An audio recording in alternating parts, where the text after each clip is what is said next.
I have with me today Charles Burnett, winner of the City of Angels Women Film Festival Angel Award. Charles, you've done it all.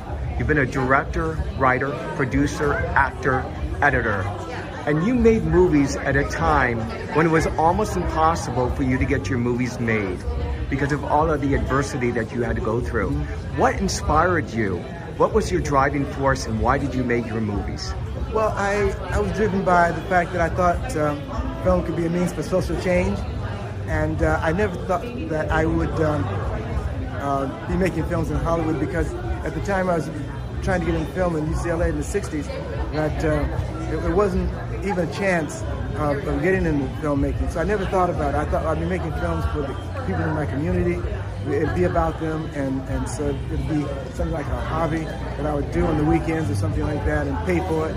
And that was it. I never had thought of having a commercial release on a film, because if you didn't have a union seal on it, you weren't going to get your film shown in theaters. That was all it did. How did you raise money for those films, those early films? Well, you know, I started off in UCLA, and everything was virtually free. You know, you paid tuition. And tuition at that time was like $15 to $20. You know, so it was really inexpensive to go to film school then. And film costs a bit, but it was still cheaper than it is now. You know, and you know, we just took shots. You know, we didn't worry about permits as one does now.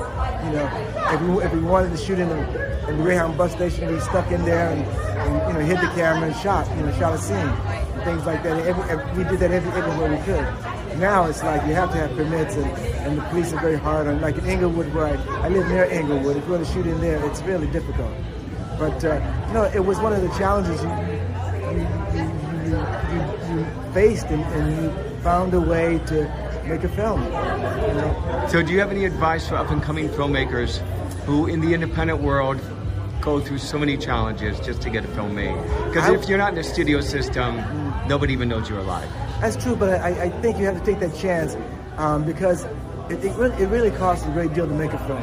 Even if it's an independent film, or you get equipment at UCLA or some film school, you know, it costs more now than it did when I was making a film. But like I said before, we took what we wanted. We took shots, you know, and like now, festivals require you to get all the paperwork and union permits and stuff like that.